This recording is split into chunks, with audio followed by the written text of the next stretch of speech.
Photo இது? அட வாசுவோட சின்ன வயசு போட்டோமா.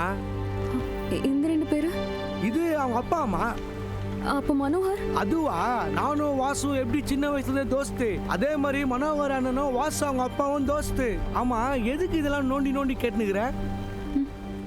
ஒன்றும் இல்லை. ஆரவல்லி, இந்த பௌர்ணி பர்ஸு கச்சதுல இருந்து ஒரே பரபரப்பாகவே சுத்தி நிற்கிறாள். இப்போ கூட மாப்பிள்ளை ஏதோ தனியா பேச போகிறா. என்ன மேட்ரு? ஏதோ டவுட்டா, அதான் கேட்க போயிருக்கா. டவுட் வந்துச்சா?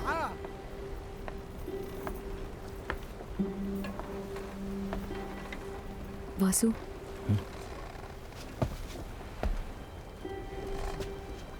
கொஞ்சம் வெயிட் பண்ணுங்க, லான்ச்சுக்கு சொல்லி விட்ருக்கேன். எப்படியும் நாளைக்குள்ளே வந்துடும். கரை கொண்டு போய் விட்டுருவாங்க. அதில் திமிங்கலம் இந்த ஃபோட்டோவில் இருக்கிறது உங்கள் அப்பா அம்மான்னு சொன்னாங்க. அப்பா அம்மா இப்போ எங்கே இருக்காங்க?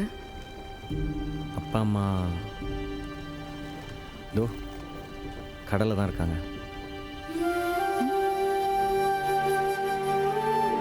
அது இல்லைங்க, அதுக்கு பின்னாடி ஒரு செம்மையான லவ் ஸ்டோரி இருக்கு. சொல்லிட்டா?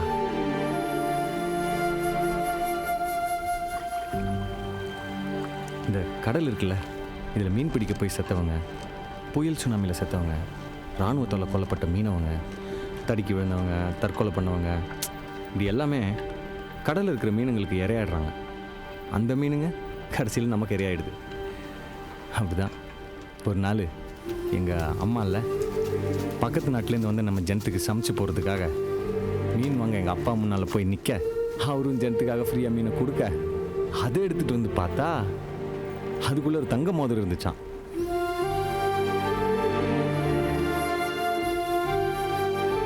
அம்மா சேட்டாக இருந்தாலும் அதுக்கு இந்த தங்கத்து மேலாம் இஷ்டம் இல்லை.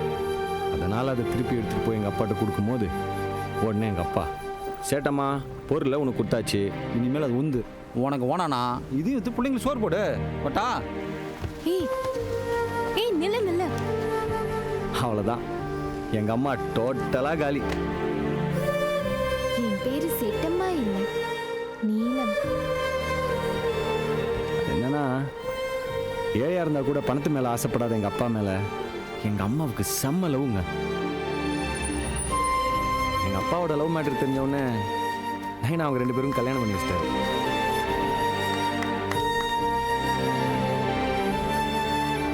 அப்புறம் என்ன, நான் பிறந்தேன்.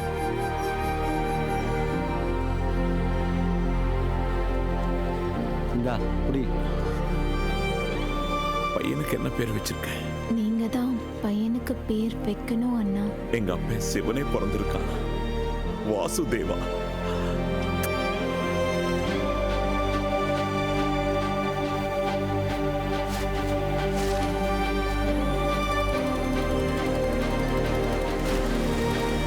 அப்பா அம்மா நான் எங்கள் மீனவ குப்பம் கடல்னு லைஃப் நல்லா ஜாலியாக போயிட்டு இருந்துச்சுங்க.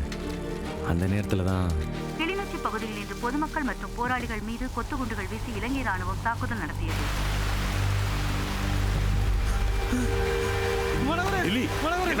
நான் போராளிங்க உனக்காக வா கொடுத்து வந்த மனகுரு. நம்ம ஜனத்துக்காக சண்டை செய்கிற போராளிங்களுக்கு நம்ம பெட்ரோல் டீசல் அனுப்பணும் மனகுரு.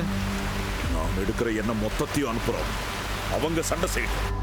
போராளிங்களுக்கு என்ன கொடுக்குற மேட்ரு நைனாவோட விரதக்காரன் பரந்தாமனுக்கு தெரிஞ்சிருச்சு. அவன் விஷயத்தை போலீஸ்ட்ட போட்டு கொடுத்துட்டான். எங்கள் அப்பாவை போலீஸ் நடுக்கடலையும் சுட்டு கொண்டுட்டாங்க. அப்பா நினைப்பிலே இருந்த அம்மாவும் சுனாமியில் இறந்துட்டாங்க. அவங்க 2 பேரும் என்னை தனியாக தவிக்க விட்டுட்டு போயிட்டாங்க. அப்பா போராளிங்களுக்கு என்ன கடத்தினான்ற காரணத்தை வச்சுக்கிட்டு போலீஸ் எங்கள் மொத்த குப்பத்தையும் பிடிச்சி அடித்து சித்திரவதை பண்ணி ஜெயிலில் போட்டாங்க. அதனால் என் ஜனத்துக்கு என் மேலேயும் கோவம்.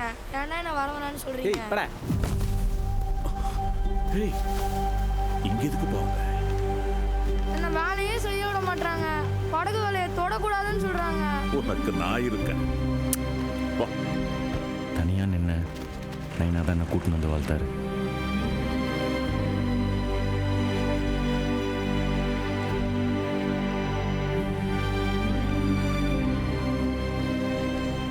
அவங்களுக்கு எப்படியோங்க.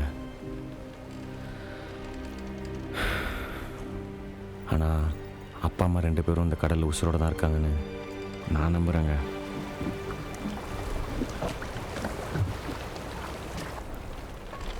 நாம ஒத்த புள்ள, என்னை பார்க்கணுன்ற ஆசை அதுக்கும் இருக்கும்ல. அதான் என்னை பார்க்குறதுக்கு அடிக்கடி வந்துடும். நானும் அப்படியே கிளம்பி வந்துடுவேன். எங்கள் அம்மா அடிக்கடி என்கிட்ட வந்து பேசுங்க. ஐயோ நிஜமாங்க. நான் நம்புறேன். ஆனா உங்களுக்கு கடல் கன்னி மேலெல்லாம் நம்பிக்கை இருக்கா? இருக்காவா? இங்க பாருங்க, பச்சையா குத்தி வச்சிருக்கேன்.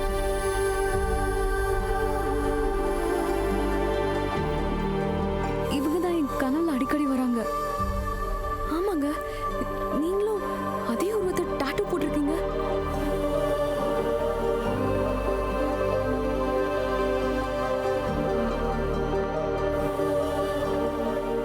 அவங்க எப்போலேருந்து உங்க கனவுல வராங்க?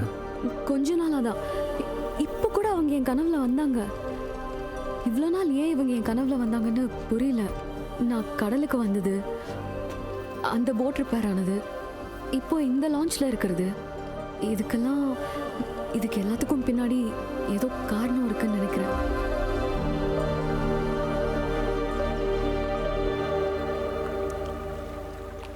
உன் காதல் கதை சூப்பரா இருக்குன்னு சொன்னியே, அதை சொல்லு ப்ரோ கேட்போம். கதையை சொல்கிறேன், ஆனால் நீ ப்ரோன்னு சொல்லாத. ம் சரி. எங்கள் ஏரியாவில் தங்க மீனான்னு ஒரு ஏஞ்சல் இருந்தா. நாளைக்கு ஏதோ போட் வரும்னு சொன்னீங்கல்ல, எனக்கு தெரிஞ்சு அது கூட வராது.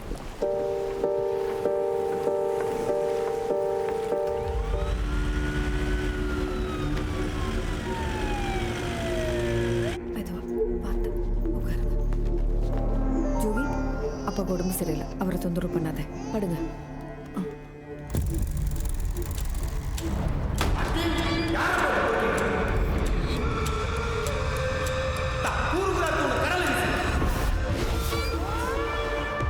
அப்துல்லா வாசுவை பற்றி என்னமோ சொன்னாங்க.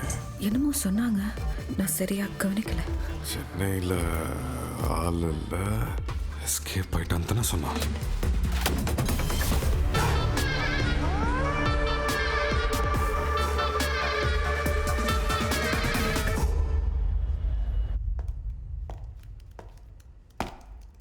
வாங்க மாயவேல், sit down.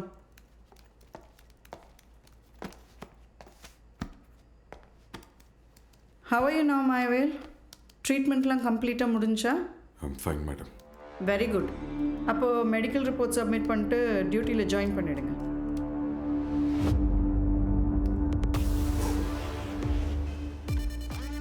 கவர்மெண்ட்காக பப்ளிக்காகன்னு கண்ணை முழிக்கிறோம். ஹையர் ஆஃபீஸர்ஸ், ரூலிங் பார்ட்டிஸ் யார் அடிக்க சொல்கிறாங்களோ அவங்கள அடிக்கிறோம், பொய் கேஸ் போடுறோம். ஆனால் நமக்கு ஏதாவது நடந்தால் மட்டும் டிபார்ட்மெண்ட் ஆக்ஷன் எடுக்க ஏன் மேடம் இவ்வளோ யோசிக்குது? மாயவேல், உங்களுக்கும் மனோகருக்கும் இருக்க கனெக்ஷன் தெரிஞ்சோம் நாங்கள் எத்தனை பேரை அரெஸ்ட் பண்ணியிருக்கோம். வாசுவோட ட்ரெயிலுக்காக அப்துல்லா எக்ஸ்ட்ரா ஃபோர்ஸ் யூஸ் பண்ணுறாரு. இதுக்கு மேலே டிபார்ட்மெண்ட் உங்களுக்கு என்ன செய்யணும்னு எதிர்பார்க்குறீங்க? எனக்கு ப்ரொடெக்ஷன், ரெஸ்பெக்ட் எல்லாம் வேணாம் மேடம். ஆர்டர் கொடுங்க, மனோகர் பையன் வாசுவை என்கவுண்டர் பண்ணணும். என்கவுண்டரா? உங்கள் பர்சனல் வெஞ்சன்ஸ்க்கு நீங்கள் தான் செஞ்சுட்டு போயிட்டா ஹியூமன் ரைட்ஸு, ப்ரெஸ்ஸு, அப்போசிஷன் பார்ட்டிக்கெல்லாம் டிபார்ட்மெண்ட் பதில் சொல்லணுமா? நம்மளுக்கு சம்பளம் கொடுக்குறாங்கல்ல மக்கள், அவங்களுக்காக கொஞ்சமாவது வேலை பாருங்கள் சார். போங்க சார்.